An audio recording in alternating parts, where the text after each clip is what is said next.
देखिए question number 5 हमारा है, एक समांतर चतुर्भुज ए बी सी डी में ई और एफ क्रमशः भुजा ए बी सी डी के मध्य बिंदु हैं। दर्शाइए कि रेखाखंड ए एफ और ई सी विकर्ण बी डी को समत्रिभाजित करते हैं। ठीक है, यानी कि ए एफ और ई सी जो है वो बी डी को 3 बराबर भागों में कट कर रहे हैं, यानी कि डी पी, पी क्यू और बी क्यू ये तीनों की तीनों बराबर है, ये हमें प्रूफ करना है। तो देखिए जैसा कि आकृति में कहा गया था क्वेश्चन में, वैसा हमने बना लिया। ए बी सी डी क्या है, एक समांतर चतुर्भुज है। तो दिया क्या है उसको हम सबसे पहले लिख लेते हैं, यानी कि ए बी सी डी एक समांतर चतुर्भुज है, ये हमें ज्ञात है। ए बी सी डी एक समांतर चतुर्भुज है, ठीक है। और हमें दिया है कि ई और एफ क्रमशः भुजा ए बी और सी डी के मध्य बिंदु हैं। तो हम लिख लेते हैं ई तथा एफ क्रमशः भुजा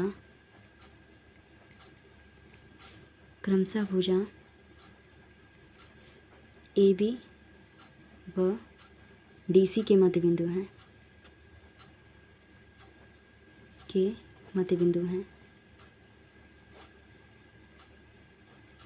ठीक है। ये चीज़ हमें दिया हुआ है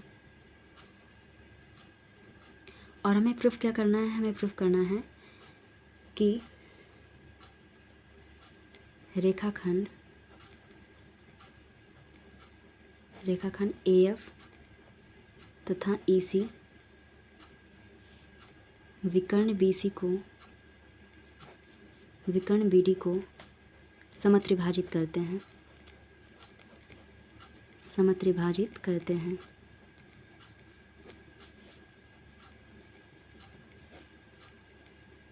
ठीक है, तो आइए हम अपने प्रूफ पे आते हैं। इसको कैसे प्रूफ करना है वो हम कर लेते हैं।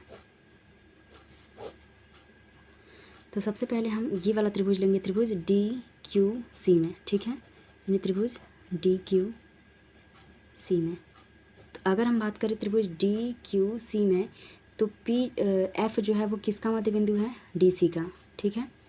तो हम लिख लेते हैं में एफ भुजा डी सी का मध्य बिंदु है,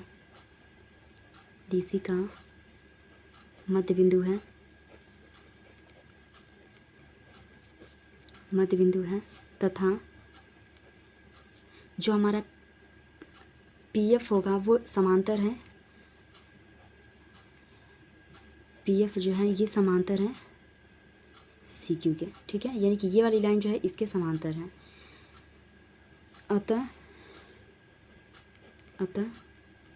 जो प्रमेय हम 8.9 पढ़े थे, यानी कि जो मध्य बिंदु का प्रमेय था उसका व्युत्क्रम में क्या कहा गया था कि किसी त्रिभुज के एक भुजा का मध्य बिंदु उसकी तीसरी भुजा के समांतर गई रेखा उसके दूसरी भुजा का मध्य बिंदु होगा, ठीक है।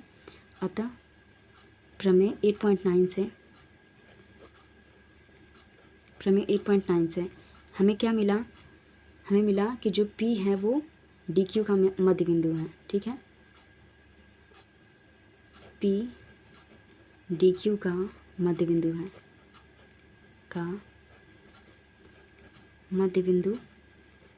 होगा, ठीक है। जब मध्य बिंदु होगा तो हम क्या कह सकते हैं कि डी पी जो हो गया वो पी क्यू के बराबर। इक्वेशन नंबर पहला हम लेके इसको रखे रहते हैं, ठीक है।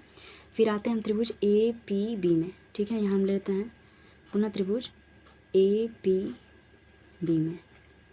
तो जब हम ए पी बी की बात करेंगे तो त्रिभुज ए पी बी में हमें क्या मिला, बिंदु ई जो है वो ए बी का मध्य बिंदु है। तो यहाँ हम लिख लेते हैं ई भुजा ए बी का मध्य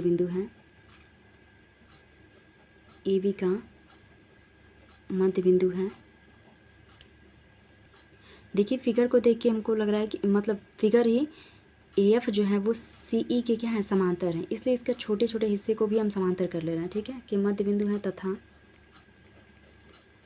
जो हमारा ई क्यू है वो ए पी के बराबर है, यानी ई क्यू जो है समांतर है ए पी के बराबर, नहीं समांतर है, ठीक है, यानी ई क्यू जो है वो ए पी के समांतर है। अतः प्रमेय 8.9 से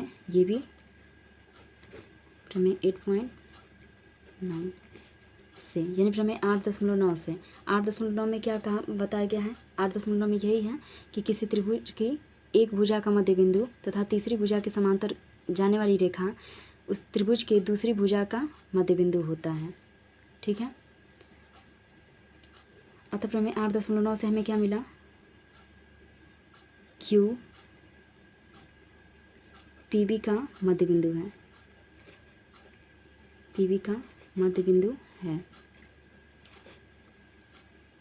तो मध्य बिंदु है तो इससे हमें क्या मिल गया? यानी कि BQ जो हो गया इस प्रकार, BQ जो है वो बराबर हो जाएगा PQ के।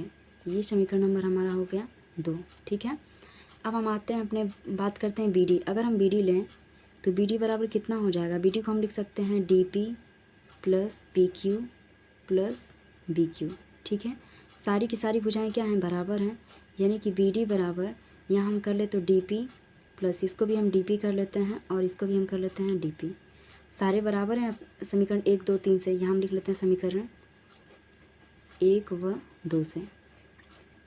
समीकरण 1 व 2 से हमें क्या मिला कि ये सारी भुजाएं बराबर हैं आपस में। तो यहाँ BD बराबर कितना हो जाएगा? 3DP। तो DP की वैल्यू कितनी आ जाएगी? तो DP इक्वल हो जाएगा 1/3 BD के।